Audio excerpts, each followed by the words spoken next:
Do you have a question from any of the following areas? Land survey, valuation, building survey, land administration, engineering survey, estate agency, property management, and geospatial information management. Join the Institution of Surveyors of Kenya live stream and live chat every Friday from 2 p.m. to 4 p.m.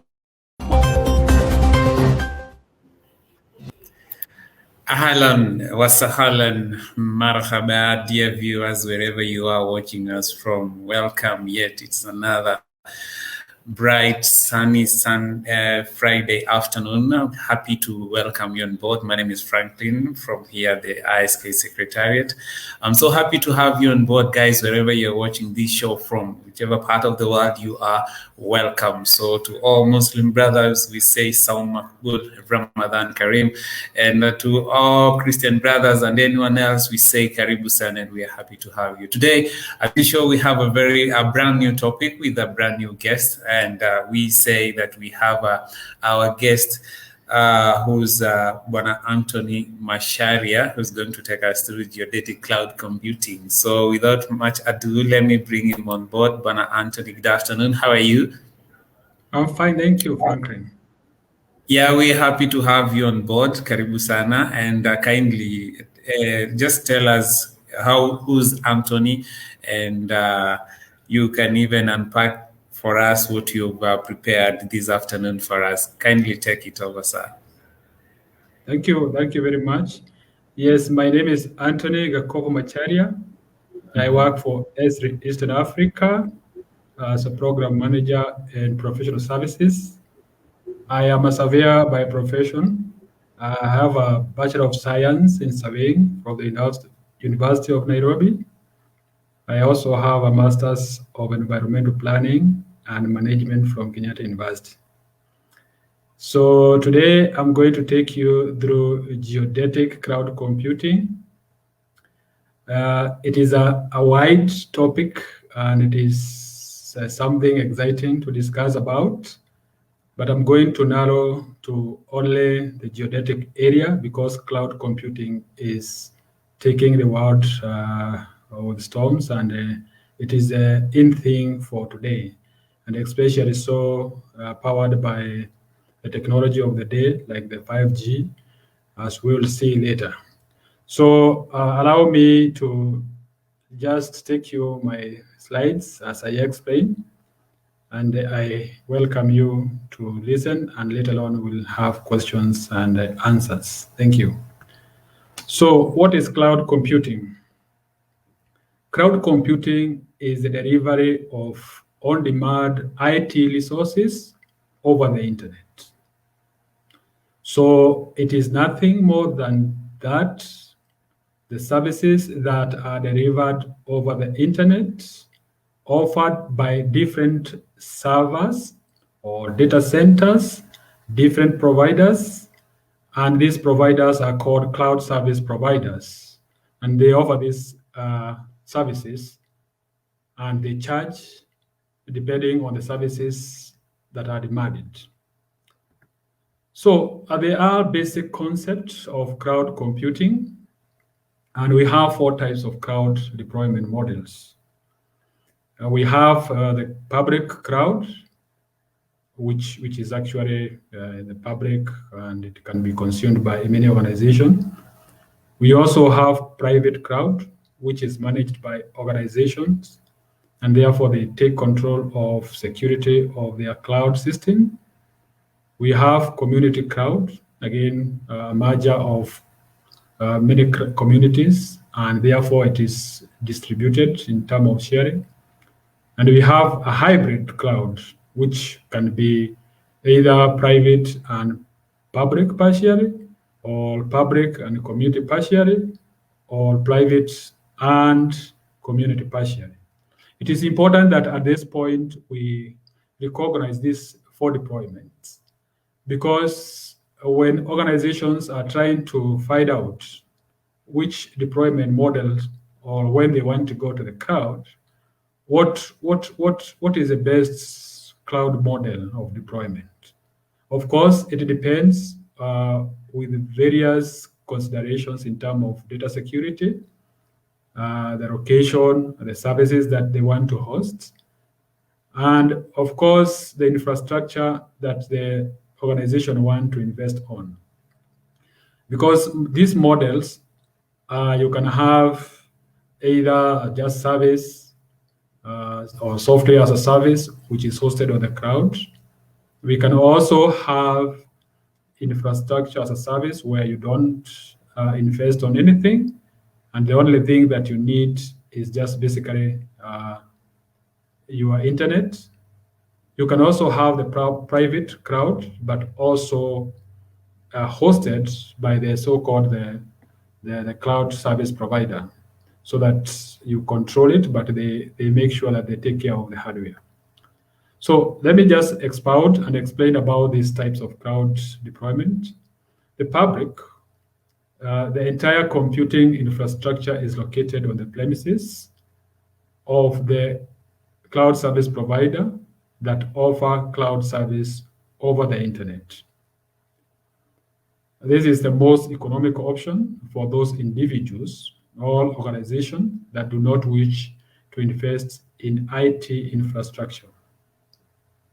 In a public cloud environment, the resources are shared between multiple users who are also called tenants. So I think the model is just about the way the developer build houses and the rent.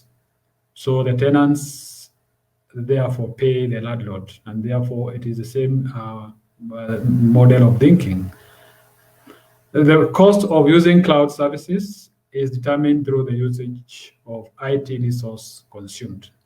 So again, this is where we can say that you pay as you go. You always pay for what you consume or what services that the public cloud is offering. The private cloud, individuals and organizations that choose private cloud gets dedicated infrastructure that is not shared by any other individual or organization. And this is where I said that based on the sensitivity of the data, like banking and other mobile provider like maybe Safaricom, Airtel, or that, they prefer this type of deployment. The security and control level is highest while using a private network. The costs are borne by an individual organization and are not shared with any other individual organization. So you can see that unlike the public, this one is a bit expensive because security also comes with a cost. The management of private cloud is taken care of by the user, and the cloud service provider does not provide any cloud management service. So they only offer the infrastructure. So the IT personnel or professionals of the private cloud organization actually manages everything other than just the hardware. So we have the hybrid, as I mentioned. This cloud deployment model include characteristic of public and private cloud. The hybrid cloud allows the sharing of data and applications between public and private cloud environments. The organizations mainly use hybrid cloud when their on-premise infrastructure needs more scalability. So they make use of scalability on public cloud to meet fluctuating business demands. So it is important to note that some of the organizations might opt to have their own data on their premises because of their sensitivity, and what they feel that they want to share with the community or other public consumers, then they can have this hybrid so that the data that is not that sensitive or that is supposed to be for the public is hosted or shared to the public cloud. So organizations can keep their sensitive data on their private cloud while limiting the power of the public cloud. And this is basically the model most of the banks uses because of the or security services, because of the sensitivity of the data that they have. So the community cloud, again, is a community cloud, is a infrastructure that is shared by users of the same industry who have a common goal. So organizations or individuals can have a combined effort to have that community cloud based on what they are doing. And therefore, it's more or less a model of trying to share. This cloud infrastructure is built after understanding the computing needs of a community. So like factor including compromises and security policies which need to be included in the community cloud infrastructure. So again, this also models the public cloud, but now here there are several private, which come and form a community. They have one intended goal. So let's see, what are these features of the cloud computing? And it is important that before I jumped into the geodetic, which is like the highlight of today, it's important that we understand the cloud computing separately because, as I said in the beginning, these are two different areas and they are wider. We're only trying to bring in the concepts so that we can understand where the geodetic is coming into the cloud. It is important that we start understanding the cloud computing. So the features of the cloud computing are, number one, resource pooling. Because cloud or what we call the servers and the data centers, especially when you think about the hardware, their requirement in terms of power, connectivity, the personnel, they are actually resource demanding. And therefore, features of cloud computing must consider that. The other one is on-demand self-service.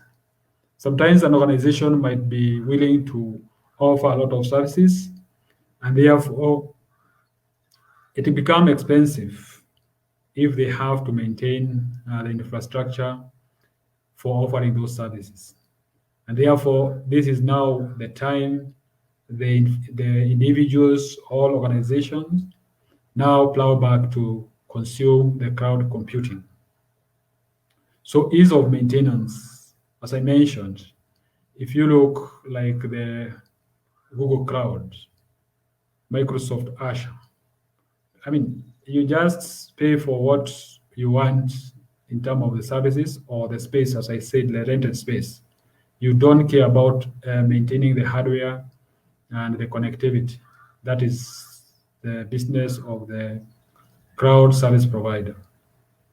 So we have large network access because as data centers, they can have distributed cloud in terms of location, and therefore they are all having a very large network of access. So if, for instance, one's fail, as if it is number 5, the availability. The cloud service providers can have data centers distributed all over the world, and therefore they are readily available. Even if one fails for whatever reasons, then, or even for during maintenance sessions, then the others can pick or hand over, and therefore the clients, all organizations will have their services available seamlessly. So there is also automatic systems. I think this one goes without saying that the handing over and the automation of most of the things that are supposed to be seamless. Therefore, the cloud computing services will automatically switch when they are needed. So economic, especially for the public, where you are having infrastructure as a service. So you don't invest on anything, you only need your laptop, your mobile, and the internet connectivity. so it becomes economical. Security, well, this is a debatable item about security. Some organizations or individuals feel that cloud computing is insecure. But on the other hand, if you look at all the elements of security, including the risks of on the premises either getting banned or the IT personnel not being available for attending to the security threats, then you'll find that the cloud computing, especially for the public security, is paramount. It's more or less guaranteed. So pay as you go. You don't have to invest a whole server infrastructure and whatever goes with the server or the data center if you only need to have a service. And therefore, you can pay as you go. Just pay for the services or the service that you want. And then you can expand or scale up as the demands requires you. So it's a measured service, therefore measured in the sense that the output of the consumption can be measured because in terms of the agreement, everything is metered, and therefore you can see where you are either overspending in terms of the services or underspending, and therefore individuals and organizations can scale up or down depending on what they measure in terms of the logs of the system. So how then are we connecting these cloud services and the devices? So you can see that we have all the known devices, the phones, the laptops, the servers, the desktops, and the tablets. And we have applications. So we have monitoring applications, content, we have the collaborations, we have the communications, we have the finance as applications. All these applications can be hosted on the cloud and accessed by the devices I have mentioned, which are outside the inner circle. Then we have the platform itself. So we have the object storage, the identity, the runtime, the queue, and the database, or the platform, which now is actually what drives these data centers. And then on top of that, everything is running on the infrastructure. These are the hardware, the computer, the block of the storage, and the network, which again makes these pooled cloud services become cheaper for individuals and organizations because the power of the computer will not be your business as an individual organization. And therefore, for instance, Google Cloud services, they invest on the state-of-the-art computers, the storage in terms of backups, so that at least they can be able to power the millions of their customers and the services requested without having challenges of this infrastructure.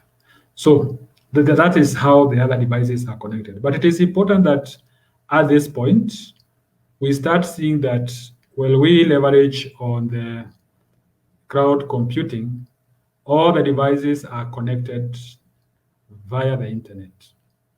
So internet becomes now the other key thing when we are talking about cloud services.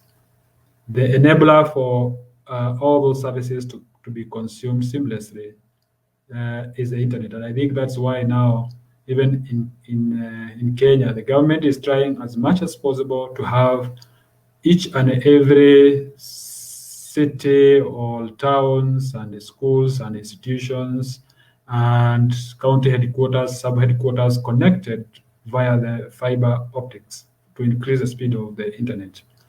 We'll also see now the entry point of the 5G, because the 5G brings in the mobile service provider speed to another level altogether. And maybe at the tail end of the presentation, we'll see that. So, the geodetic in cloud computing. What is this geodetic? The geodetic is an adjective meaning something related to geodesy or geometry of cloud service. We know that in the institutions of surveyors of Kenya, basically in line with the profession. We talk about geodetic controls, we talk about mapping, we talk about land administration, mapping of environment, and all these they have an element of location. And therefore, this location must be accurate. This location must be something that is dependable, that is reliable. And although accuracy here is debatable, it depends with what you are doing. For instance, the accuracy that is required for engineering survey or cadastral survey might be different from what is required for agriculture or just general mapping. It is important that we try to leverage on all the services that can improve the geodetic controls or the geodetic services that we can get. So again, geodesy here, although it is not, it's not time to cover that at length. It is a deeper and a wider topic, but in a nutshell, geodesy is the earth science of accurately measuring and understanding Earth's geometry, shape, orientation in space, and the gravitational field. So, and I think then, in how much we don't want to talk about it, if we have to introduce the word geodetic in our discussion, then we must understand it is coming from geodesy. And therefore, this earth science then can also be a topic on its own.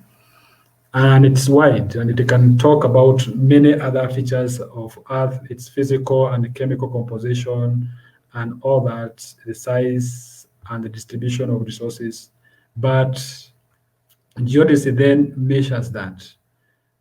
Most of the surveyors, and I'm sure there is a committee on at ISK, which is working more so on the geodetic references and all that, they cannot do or talk without mentioning and understanding and defining geodesy and how it is related. So these pictures indicate one of the controls that you are likely to find, especially when you go to boundary controls or the national geodetic controls. These are type of the monuments that you're likely to see. So let us now take our geodetic controls to the crowd. With the advent of GNSS, and I am aware that the Department of Survey is also trying to introduce singularly and also with other like-minded organizations about the core and the continuous referencing systems. I think there was a talk about it some times back, but in a nutshell, when we talk about these geodetic controls that can be embedded or can be consumed from the crowd, then we must look at the high precision of this control. So they must be of good quality, they must be of good grade, acceptable to all the professionals. But again, they also come with their own costs and maybe availability issues. So how do we take the geodetic controls and what is received using the GNSS receivers to the cloud? How can we convert that to a service? There are so many attempts, and leading organizations like Trimble, they are at the advanced stage of offering all these as a service. And therefore, you'll find that at one point we are, or the users, are going to leverage on the availability of devices like mobile phones, high-speed internet connectivity to consume these services from the cloud. And I think this now explains the topic of today, the relationship between the geodetics and the crowd in terms of the technology that is is availing these services to be available from the cloud, that is now the geo, to the cloud, of course, where the data centers are, consuming the GNSS, the technology for location, and again now to the users' gadgets like the mobile phones and the other receivers. So one of the service that I picked, there are several others, but one of the services that I picked for this discussion today is called NTRIP, which is the networked transport of RTCM via Internet Protocol. And it is actually used to stream differential GPS data over the Internet. And you can see that in this diagram or this presentation, that at the middle of everything there is the Internet. And I will keep mentioning the Internet because I've mentioned it that it is going to be the enabler of consuming the services that are being provided by individuals and other organizations to make things easier and available with minimized costs. So RTCM is Radio Technical Commission for Maritime Service. So it's just a kind of protocol also. And it's a standard used internationally for differential global navigation satellite system and electronic chart system. For those who are from survey background, you will find that most of the technologies that we use, even for GNSS or the GPS, are either from marine or from the US security or other security agencies.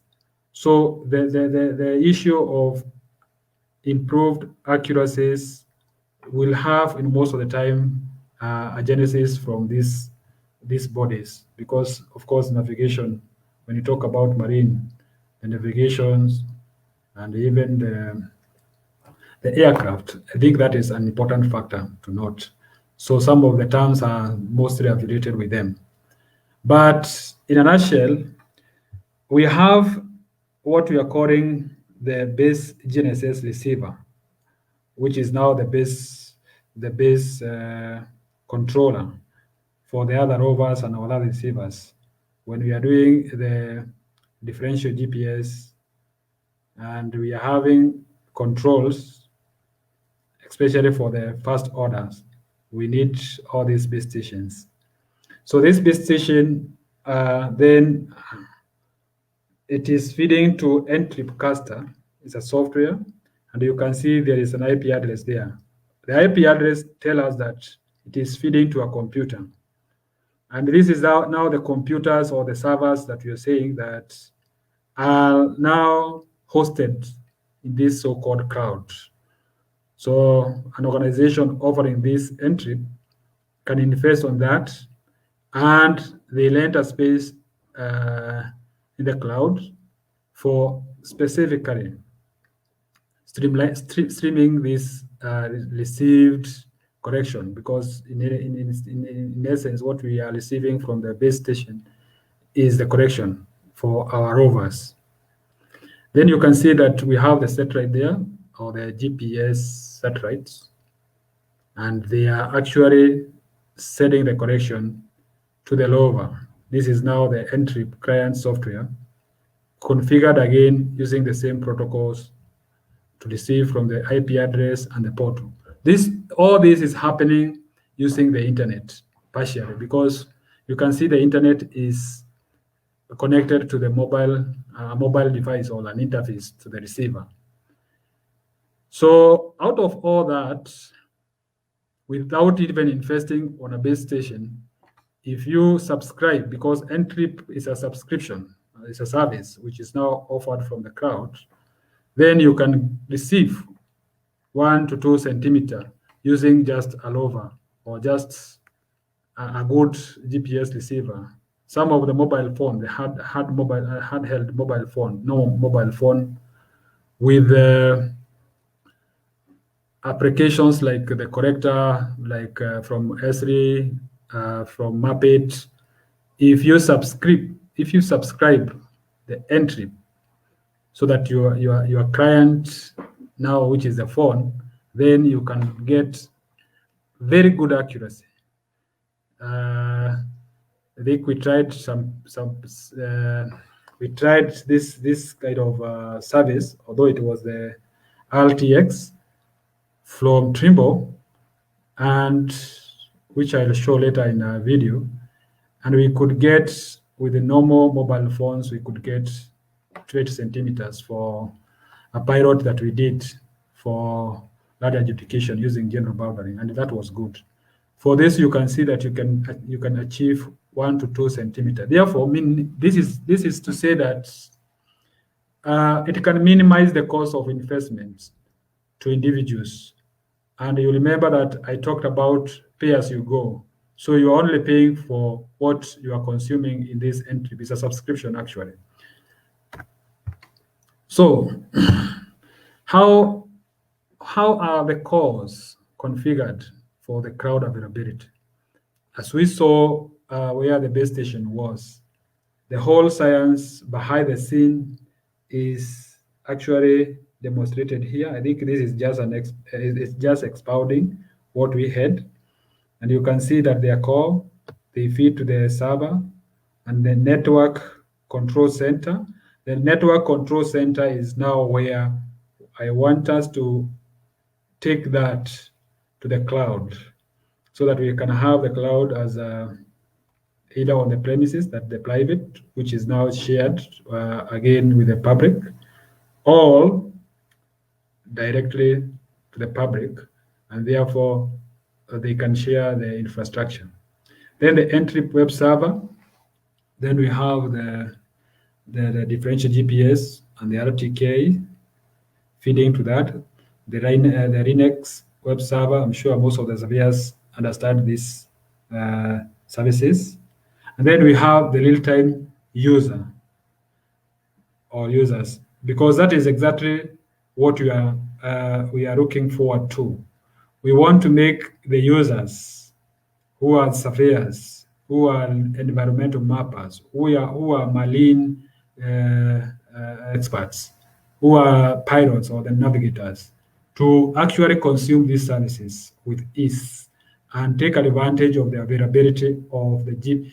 We started with the GPRS. I think that was when the mobile started. We came to Edge. We have the HSPDA, PA, and the Wi-Fi, where Wi-Fi are available in other countries, that you can have Wi-Fi well distributed to provide internet. But the first three are just talking about mobile phone availability or capability. Then we have the receiver,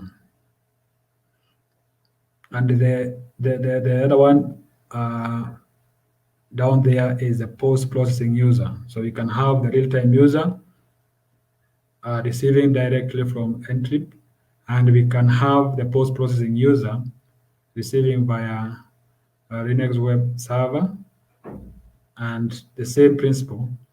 And this was also can be connected through the LAN, because the LAN can be from a computer that is offering internet, or a dial-up, where dial-up here is about connectivity of the phone. But all these in yellow block is where now I mentioned about the availability of high-speed internet offered by the 5G.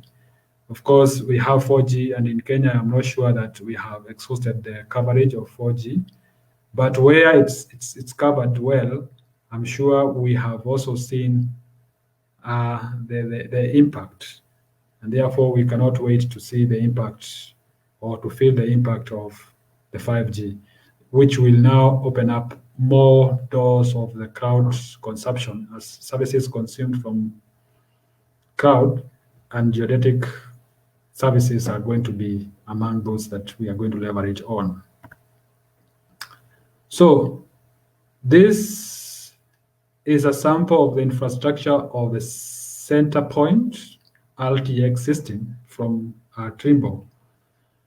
And I mentioned that we did a pilot in Makueni in conjunction with the Institute of Surveyors of Kenya, Ministry of Lands, and service providers like ESRI and OCA services. And we were piloting that signal. Of course, they're still improving on its strength and reachability in terms of reach and coverage in the countries that they have interest. And what happened is that they have the uplink station, which is now connecting and broadcasting to the GPS and GNSS system through that LBAD. And the receiver, like the one that is shown there, the Trimble L10, also communicate with the LBAD. But then there is a cell modem, which is using the GPRS or the GSM communication, all of them communicating to the internet. But there is what is blocked with the lead dashed line. And that is where, again, the same principles of the entripcaster and the communication server and the orbit bias clock behind the scene. And that's why we have that firewall behind the scenes. That is now the service, the cloud service, whether it is private or the public. That's all that is happening inside a cloud service or data center. Then the data from station via internet. So you can see that then again, everything is connected using the internet. And that is connected to the data centers or the public or private cloud computing or compute servers. So in a nutshell, that tell us that there is a lot that can be done when services and data are hosted on the cloud and are available via media like the internet. And therefore, internet becomes a big enabler of consuming cloud services. So the LTX stand for real-time extended, which is a communication for a correction or GPS correction, that is correction services. It's just a service, so it might be sounding very powerful, but in a nutshell, to the user, it's just the services to correct your received signal from the GNSS. So, what are the uses of this geodetic on the cloud? What is the interest behind this? Why so many organizations and professional bodies of all other professional individuals and the organizations are taking geodetic to the cloud? Why? Well, we might be biased if we just think about the traditional surveying in terms of just mapping of land, subdivision, and all that, or even engineering surveying.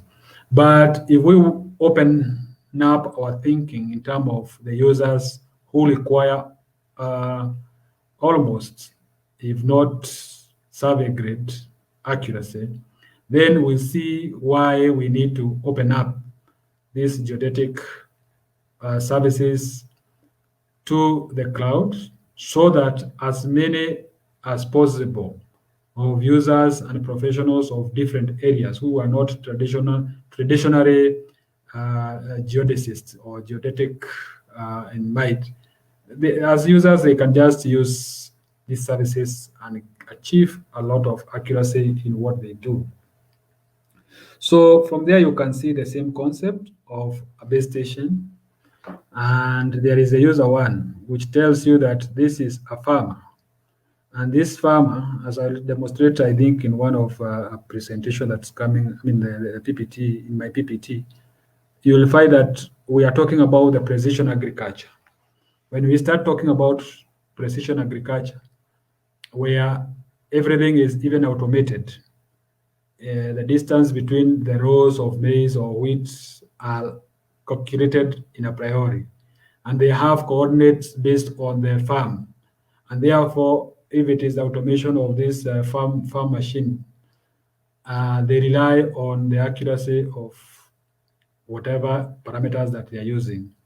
And so you'll find that if we can have these users consume survey grade or geodetic grade accuracy using unit internet and therefore via or connected via the cloud, then mechanization of agriculture and whatever they are saying, or rather, whatever they are calling precision agriculture, in that field can be achieved. So we have the same principle of the N-trip caster, which is now the caster means that it is on the server and it is computing everything and relaying that via the internet.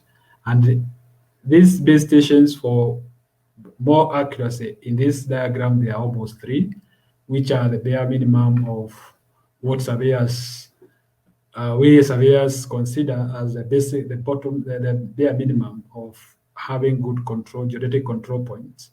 And therefore, you can see that the signals that are received from this are all sent to the N-trip caster.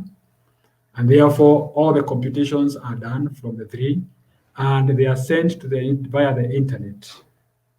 Once they are sent via the internet, where now this is now to the cloud, then the users consume that as a prescription, and they have their receivers, whether it is the GPS receiver, all receivers that are embedded on the tractors and other farm machineries, they receive high grade geodetic controls, and therefore they can proceed with the precision agriculture. And the same principles follows for any other user who want very accurate X, Y, and Z, or the location information. This is exactly what I am talking about, precision agriculture.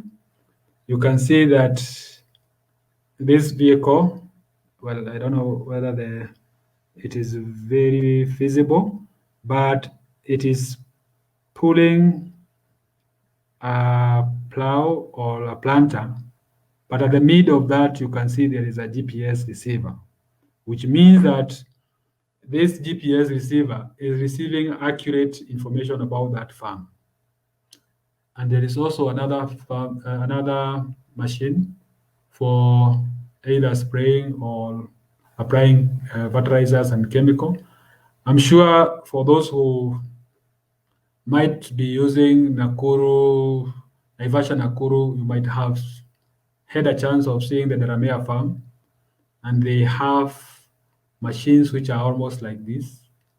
What I am not sure whether they practice precision agriculture, but I think now you start seeing the type of users that we are talking about, that they don't need to even understand surveying or to understand so much of the geodetic controls. What they need is to consume these services, but the services that are giving them very accurate location information.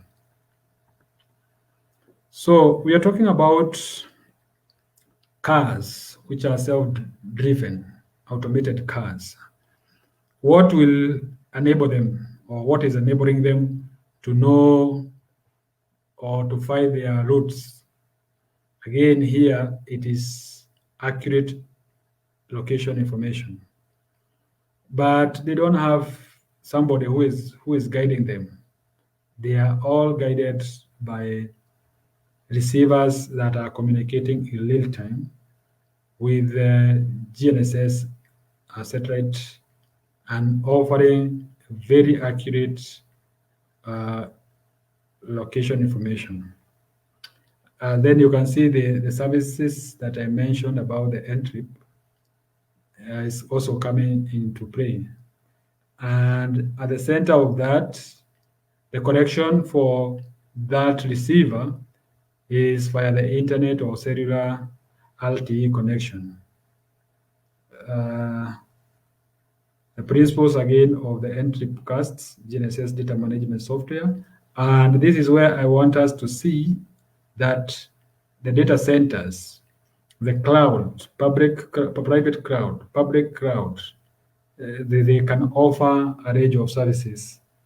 And then if, for instance, a service provider for this entry want to cover the whole world or a country like Kenya extensively, then you'll find that they might be forced to depend on the cloud services, so that the only enabler from there is the internet, so that they reduce the cost of hardware investment. So again, in land administration, this is also another consumer of geodetic cloud computing. At S3 Eastern Africa, we have our own cloud services hosted by Microsoft Azure. And one of these is the enterprise, ArcGIS Enterprise, for those users who want to host their own enterprise on the premises, on the private cloud or the public cloud, depending on what they want to use. But we have ArcGIS Online, which is a pure software as a service, also hosted on Microsoft Azure. Well, today was not a day for so much about S3 product, but I think maybe later on we'll talk about specific softwares and services that are available from S3 that are actually purely cloud. You don't need to invest on anything other than just to pay for the subscription, like the ArcGIS Online. And you can do a lot, including image analysis and all the analytic that can be done or you can think about from the imagery, because it's also coming up as another service being offered from the cloud service providers, because imagery and the images, especially the satellite images of high resolutions, they require a lot of space. Therefore, storage is an issue even to individual organizations. And when now this is being opened up for cloud computing, it is also becoming another area of users' interests. So the other area is how to scale from desktop to the cloud. Again, this is something that I have just mentioned about the imagery and raster data. So it comes in a variety of ways. Small data set on a desktop application. It is analyzed later in data cubes. So massive archives of satellite imagery in the cloud, meaning that from this, what you are seeing there, I think this was an example of pineapples and pawpaw farms in India. So they didn't invest on the satellite data or the imagery. They just consume that as a service. And this is a desktop ArcGIS Pro, the current ArcGIS or S3 product desktop application, which is just loaded with applications for data analysis. And therefore, users can actually do a lot, especially where they don't have data of their own. They can actually leverage on data that is available on the cloud, and they only need a medium of connecting to that data using internet and the application like the desktop application, depending on the rigorous of the analysis that they want to do. So I am almost coming to the end, and as I promised, it is also good to sum up all this in a practical environment. The fit for purpose is a concept that is coming very, very powerfully, because you will find that, as we have just been mentioning about the requirement of the different users, sometimes you don't require survey grade equipment, or you don't require survey of first order. That's why we have general boundaries. They don't require the same accuracy as cadastral survey. In how much accuracy is also important, whether you're talking about sub-meter or 1 meter all those accuracy is debatable anyway. I want us to have a look at this video. It's about 2 minutes, and it sums up everything we have been talking about, the power of crowd computing from geodetic perspective for land administration. So this actually was a collaboration I mentioned, and I think, let me just play the video here, and then 2 minutes we listen and see. It is available on YouTube. We did this in 2017, so I'm sure I have ever presented this somewhere else, but it's also good to present it here so that it is a summary of geodetic crowd computing.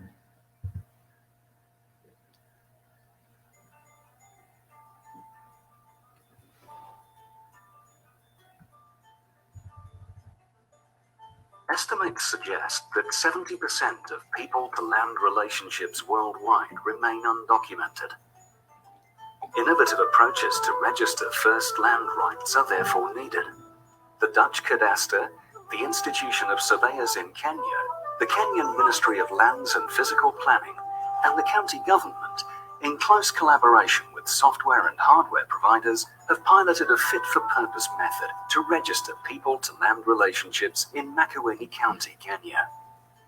The village elders and locals are informed to ensure awareness and involvement of all parties. Villagers collect data themselves in the field by walking the perimeters of their own parcels with a GPS antenna, which boosts community involvement. The boundaries are often easy to recognize by fences or sisal plans placed on the boundaries. The surveyor records the observations with the ESRI Collector app. Herewith, the boundaries are digitally drawn onto a satellite image. The data is collected in an integrated way. The perimeter of the parcel is stored together with the type of claimed right, combined with a photo of the owner or claimant and a photo of his or her ID. Because disputes in the pilot area are mapped, overlaps between parcels may be possible. These overlaps give the corresponding authorities insight into the existing types of land-related conflicts. At a village meeting in the local church, the community members gather to view all the collected data. The presented data is loudly confirmed by the community. This test demonstrates that field data collection and handling can be carried out in a fast, affordable, and reliable way by using a fit-for-purpose land administration approach.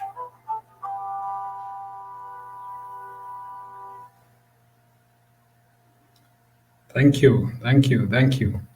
So I think this one sums up everything we are talking about in terms of having the service subscription, because in this pilot we had the LTX subscription from Trimble. So it was offering us 20 centimeters with just normal phones. And now there was even more improvement because of the receiver, which is now a rover.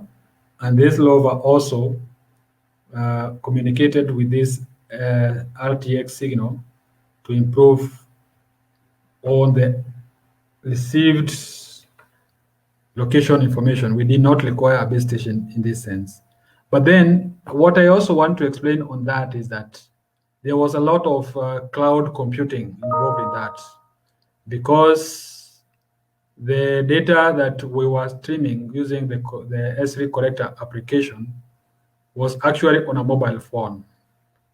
And the data was streamed or sent via the internet to ArcGIS Online, which is also an S3 cloud service. And from there, then it could also be accessed now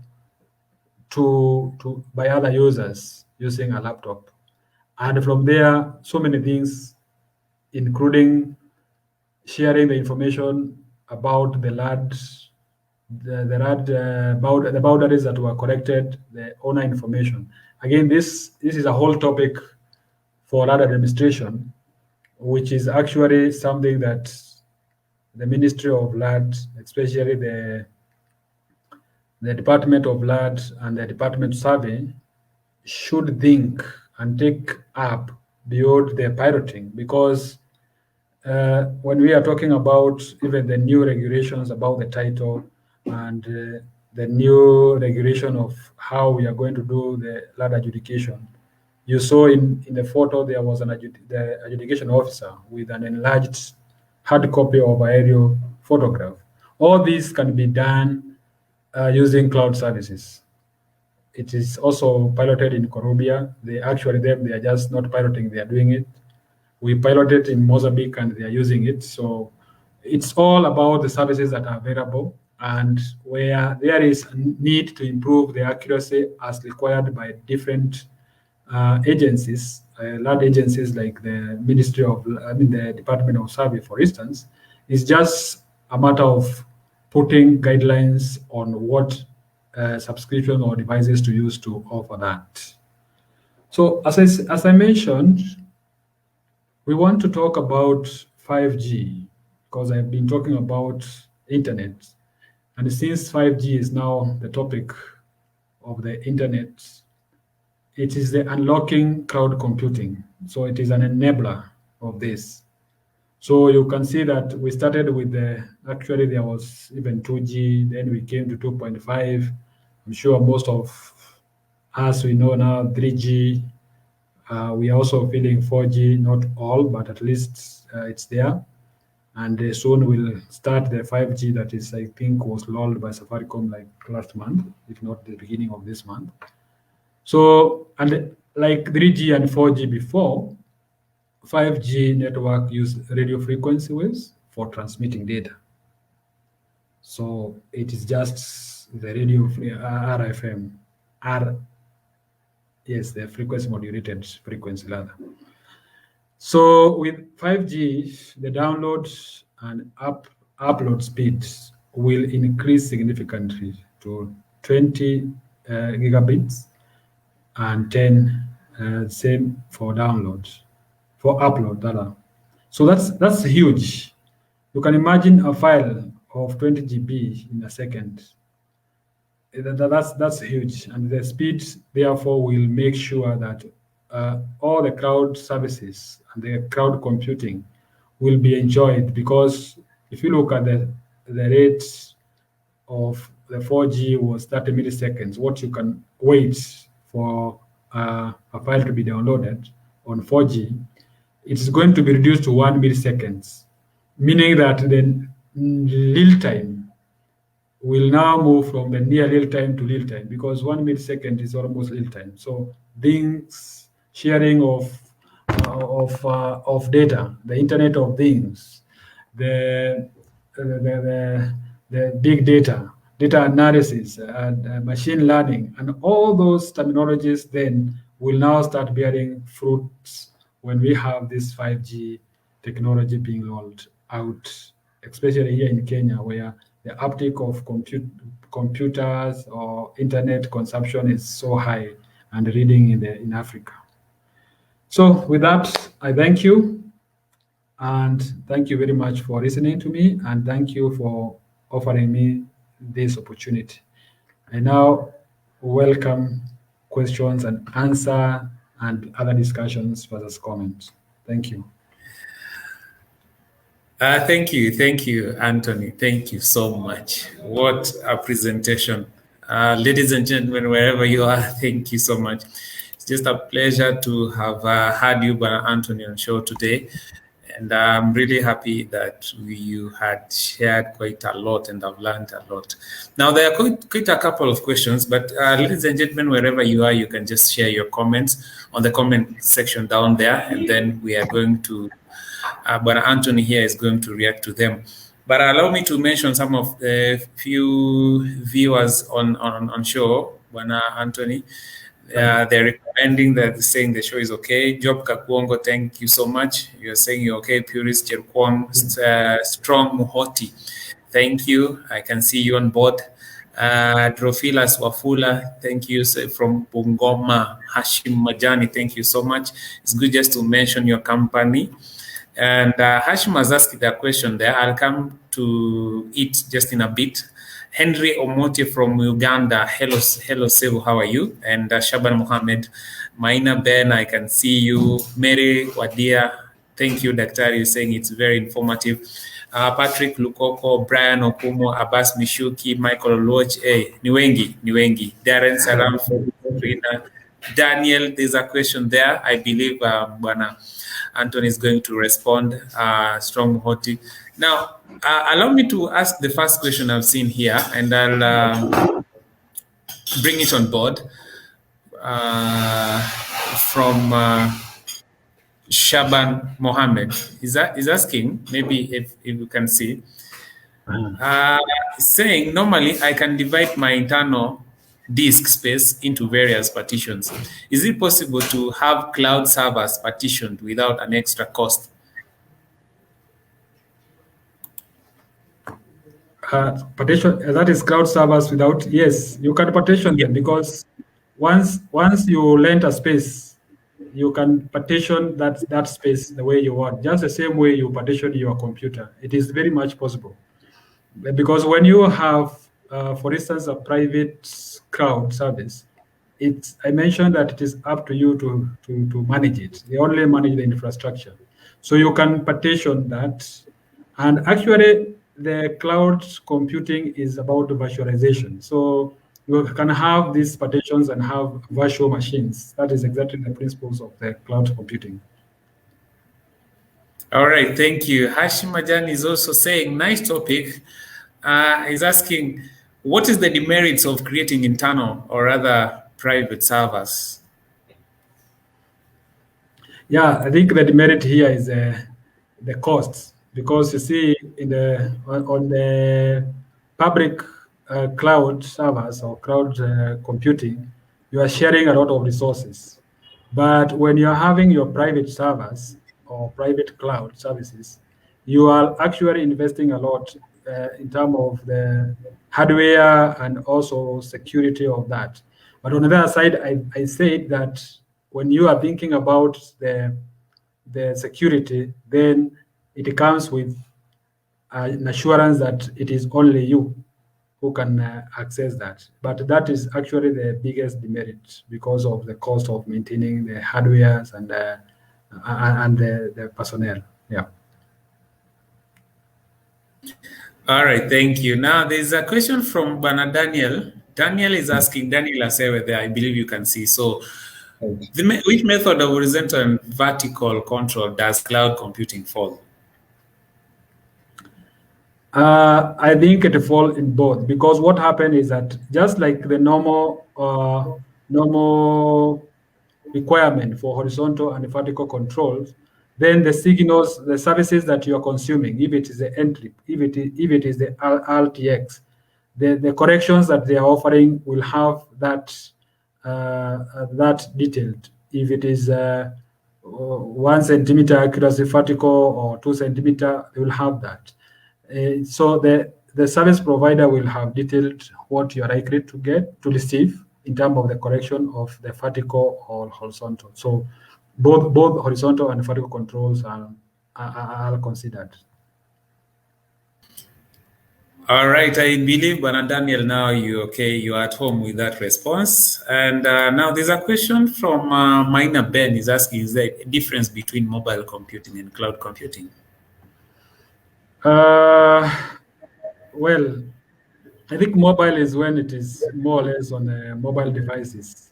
So, and again, cloud computing, when I was starting, I said it's a deep topic. We can discuss it almost like a whole month, depending with where we stand.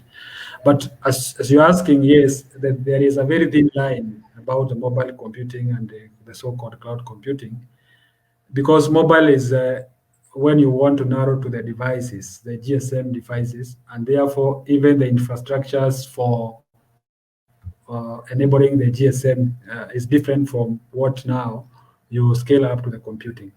But yes, they share a lot. All right. Thank you, ladies and gentlemen. There you go. Questions well answered. And allow me to mention viewers like Tai Kipngeno, you're saying thank you. You're saying that it's good work learning. Keep it up. Thank you so much, Bwana Tai. Paul Kapotieno, still I can see you. Laz Gishia and Strong Mahuti, Muhotis rather, you're saying that it's been awesome session and so informative. Thank you, sir. That is yours, Bwana. Thank you. Anthony. So, ladies and gentlemen, wherever you're watching us from, we are so much that we had you on board today, and this session only occurs on every Friday from 2 p.m. Right, with a brand new speaker, with a new topic, and we have to keep on learning because as the institutional surveyors of Kenya, we are geared to enhance, to ensure that all our members and public at large benefit from this kind of information. And that's why we are more than willing to bring this kind of session. So should there be any questions that you want be addressed, any topic that you feel like, please kindly just engage us on communication at isk.or.ke. That is communication at isk.or.ke. Definitely, we will look for a speaker on a given topic that you'll be having. Either way, you can chat with us through the website, that is www.isk.or.ke, or even call us 0724 929737. Either way, call, WhatsApp, and there are thousands and ways that you can reach us so that we can see and ensure that your question is well answered and well dealt with. So without much ado, ladies and gentlemen, allow me to say, perhaps I can take it back to Bwana Anthony to give his parting shot before we call it a wrap for today. Anthony? Thank you very much, and I appreciate the time, and also appreciate the listeners and their good comments, and also listening to me. One thing I want to tell you, especially the young generation, is that there is a lot to learn, even self-learning on the web, understanding how things work and how things are connected, and understanding each and every change that comes based on technology, because the future of this country depend on the uptake of the technology of the day, making things easy. And we are going to have a lot of collaboration, a lot of sharing through the services like the web, and therefore collaboration of institutions and organizations, individual using the cloud services as I mentioned, and so many other applications, including what we are doing now on Facebook and YouTube. All these are cloud services that we are consuming for communication and sharing knowledge and information. Yeah, thank you very much. I look forward to have another session. Thank you so much, ladies and gentlemen. I can also imagine, rather, allow me to mention that you can follow these sessions on YouTube. That is on ISK YouTube channel, Institutional Surveyors of Kenya. Just subscribe to that so that whenever we upload any informative videos, because that is what we do, so that you don't miss any of our uploads. So ladies and gentlemen, up to that point, allow me to say thank you so much for all our Muslim brothers, wherever you are watching us from. I'm gonna say that like Saum Makbul Ramadan Karim. Until next time, next day, inshallah, when we get the ability to reach there, we will organize another session just like today. My name is Franklin. For now, I have to say bye-bye. Thank you so much and God bless. Bye.